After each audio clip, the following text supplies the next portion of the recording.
नमस्कार। आज हामी एउटा निकै महत्त्वपूर्ण क्षेत्रीय सङ्गठनको बारेमा अलि गहिरिएर कुरा गरौँ है त। हुन्छ। यो बहुक्षेत्रीय प्राविधिक तथा आर्थिक सहयोगका लागि बङ्गालको खाडीको प्रयास, जसलाई छोटकरीमा बिम्स्टेक भनिन्छ। हो, बिम्स्टेक दक्षिण एसिया र दक्षिण पूर्वी एसियालाई जोड्ने एउटा फोरम हो। हाम्रो उद्देश्य चाहिँ यो कसरी बन्यो, को सदस्य छन्, यसले के गर्न खोज्छ अनि हालसालैको सम्मेलनमा के भयो, सार्कसँग यसको के छ सम्बन्ध, यिनै कुराहरू केलाउने हो। एकदमै। सुरु गरौँ न त यसको स्थापनाबाटै। ल, यो कसरी सुरु भयो खासमा? सन् 1997 जुन 6 मा ब्याङ्कक घोषणापत्र मार्फत। तर सुरुमा नाम अलि फरक थियो। के थियो? सुरुमा बिस्टेक भनिन्थ्यो। बङ्गलादेश, भारत, श्रीलङ्का अनि थाइल्याण्ड, यी 4 देश मात्र थिए। सुरुमा जम्मा 4 देश। अनि त्यही वर्ष डिसेम्बरमा म्यानमार पनि थप्यो।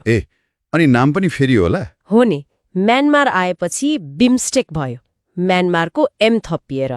बुझे। अनि नेपाल र भुटानले हामी त पछि मात्रै जोडिएका हौँ है? हो, नेपाल र भुटानले सन् 2004 को फेब्रुअरीमा सदस्यता पाए अनि त्यसपछि नै यसको पूरा नाम अहिलेको जस्तो भयो। Bay of Bengal Initiative for Multi Sectoral Technical and Economic Cooperation. अलि लामै छ है नाम त। लामो छ, तर यसले कार्यक्षेत्र फराकिलो भएको पनि देखाउँछ। मुख्यालय चाहिँ बङ्गलादेशको ढाकामा। भनेपछि हाल 7 सदस्य भए: नेपाल, भारत, बङ्गलादेश, भुटान, श्रीलङ्का, म्यानमार, थाइल्याण्ड। दक्षिण एसियाका 5, दक्षिण पूर्वी एसियाका 2। ठ्याक्कै। यसले 2 क्षेत्रलाई जोड्ने पुलको काम गरेको छ अनि जनसङ्ख्याको हिसाबले पनि महत्त्वपूर्ण छ। विश्वको झण्डै 22% जनसङ्ख्या यही क्षेत्रमा बस्छ। निकै ठूलो हिस्सा हो यो त। सुरुमा यसको उद्देश्य के थियो? कार्यक्षेत्र कस्तो थियो? सुरुमा अलि सीमित थियो। व्यापार, प्रविधि, यातायात, पर्यटन अनि मत्स्य पालन जस्ता क्षेत्रमा आपसी सहयोग गर्ने भन्ने थियो। अनि पछि थपियो? हो, सन् 2008 पछि यसको कार्यक्षेत्र निकै विस्तार भयो। अहिले त 14 वटा क्षेत्र छन्। 14 वटा? के हुन् ती? कृषि, जनस्वास्थ्य, गरिबी निवारण, प्रति आतंकवाद, वातावरण, संस्कृति, जनस्तरको सम्बन्ध, जलवायु परिवर्तन, यस्तै धेरै। बाप्रे, धेरै क्षेत्र समेटेको रहेछ। यसले त सदस्य राष्ट्रहरूबीच साझा चासो कति धेरै छन् भन्ने देखाउँछ नि है? हो नि। अनि आर्थिक पक्ष पनि हेर्न लायक छ। पछिल्लो 5 वर्षमा यो क्षेत्रको औसत आर्थिक वृद्धि दर 6.5% जति रहेको देखिन्छ। ओहो, 6.5% त राम्रो वृद्धि हो। हो, राम्रो हो। र यही सम्भावनालाई अझ बढाउन शिखर सम्मेलनहरूले भूमिका खेल्छन्। शिखर सम्मेलनको कुरा गर्दा कतिवटा भयो अहिलेसम्म? पहिलो 2004 मा थाइल्याण्डमै भएको थियो। चौथो चाहिँ 2018 मा नेपालमा। पाँचौं 2022 मा श्रीलङ्काले आयोजना गर्यो, भर्चुअल माध्यमबाट। अनि हालै 6औं भयो हैन त, 2081 चैतमा ब्याङ्ककमा। हो, 6औं शिखर सम्मेलन भर्खरै ब्याङ्ककमा सम्पन्न भयो। यो निकै महत्त्वपूर्ण रह्यो। के हिसाबले महत्त्वपूर्ण? कि विशेष निर्णयहरू भए कि? भए नि। एउटा त ब्याङ्कक भिजन 2030 जारी गर्यो। ब्याङ्कक भिजन 2030 त्यो के हो खासमा? त्यो आगामी दशकको लागि बिम्स्टेकको मार्ग चित्र जस्तै हो। नारा पनि छ: समृद्धि, लचिलोपन, खुलापन।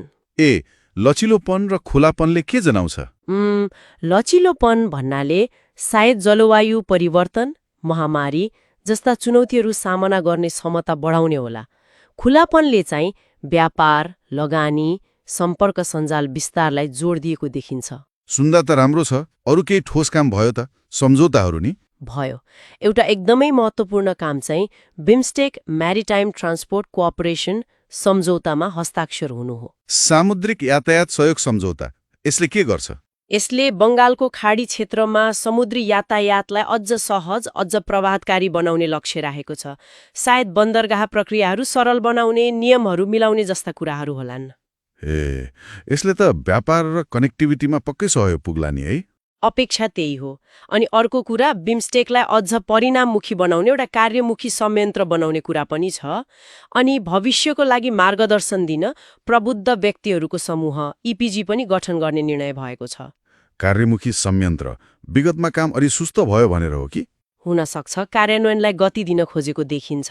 नेपालको लागि पनि त यो सम्मेलन अलि विशेष रह्यो नि होइन र? प्रधानमन्त्रीको थाइल्याण्ड भ्रमण 66 वर्षपछि पहिलो औपचारिक भ्रमण रे। हो, त्यो द्विपक्षीय तहमा निकै महत्त्वपूर्ण भ्रमण थियो। तर बिम्स्टेक सम्मेलनको मुख्य जोड चाहिँ क्षेत्रीय सहकार्यमै थियो, खास गरी त्यो सामुद्रिक सम्झौता मार्फत। अनि संसदमा पनि कुरा उठेको थियो। त्यो चिन्ता जायज हो। बिम्स्टेक सार्कको प्रतिस्थापन होइन, हुन सक्दैन पनि। किन हुन सक्दैन? किनभने दुवैका आफ्ना भौगोलिक र कार्यात्मक विशेषता छन्। सार्क दक्षिण एसियामा केन्द्रित छ, उसका आफ्नै एजेन्डा छन्।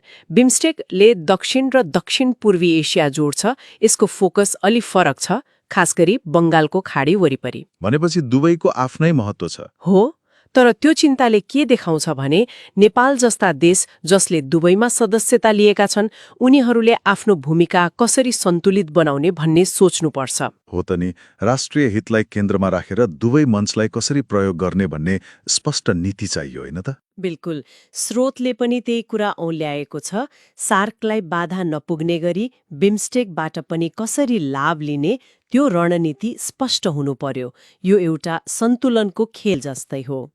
त्यसो भए आजको छलफलमा हामीले बिम्स्टेक कसरी बन्यो, यसका 14वटा सहयोगका क्षेत्र अनि भर्खरैको 6औं शिखर सम्मेलनका मुख्य उपलब्धि जस्तै त्यो ब्याङ्कक भिजन 2030 र खास गरी सामुद्रिक यातायात सम्झौताको कुरा गर्यौं।